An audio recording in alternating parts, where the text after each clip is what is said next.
Mamaya.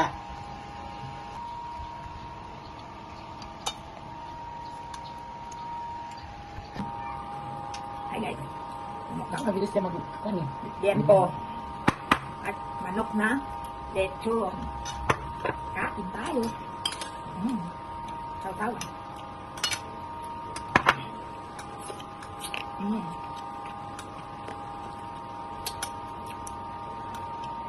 Sarap.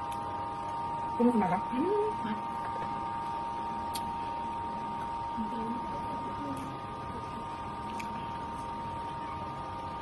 Sakit mo. Matamis-tamis.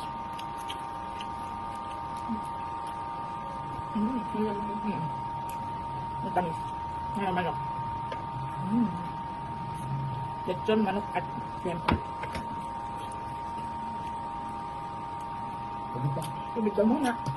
Tubig lang. Kamaya. Coke. Ano tayo dito ang Coke, guys? Coca-Cola. Hindi ka masin. Ano? Hindi ko tubig lang. Huwag niyo pansinin. Huwag niyo pansinin. Sarap yung manok eh.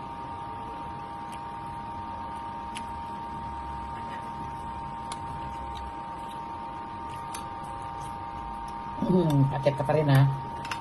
Tinapon siguro yung papuslit-puslit sa'yo, no? Ito, gusto mo? Ah, ito pala, tinakpan niya. Bye-bye.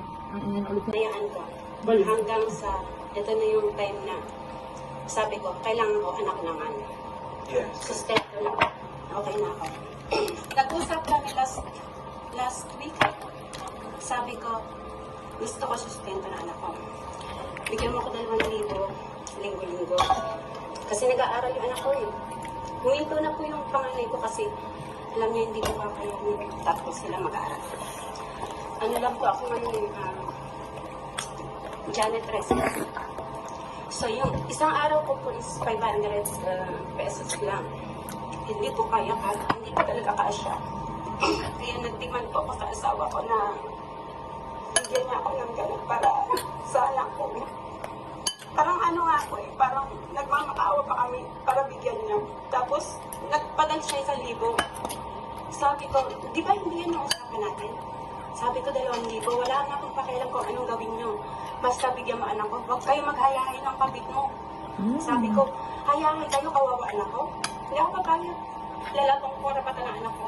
Sagot niya, eh yan nga lang, ilang araw lang mga anak ko eh. Pasok ko eh, nakulit mo rin. Ganun. Tama po ba? Ako lang pakialam. Dahil sino kasama niyo? Okay. Sustento lang. Ngayon po, sabi ko sa kanya, kung hindi ka susunod, nakulong ko na lang kayo. Harga. Sabi niya, hindi pa kayo yung tatakot eh. Ay, gano'n? Ang tapang mo. Matapang pa sila. So, Rene, narinig niyo po ba yung naratibo po ng inyong thesis? Tingnan nyo guys. Oo. Ano po masasabi niyo doon, Sir Rene? Alam mo, kung na 2,000 sir, kaya naman po yun. Kaya, medyo kunti ba ang basa po kasi nga,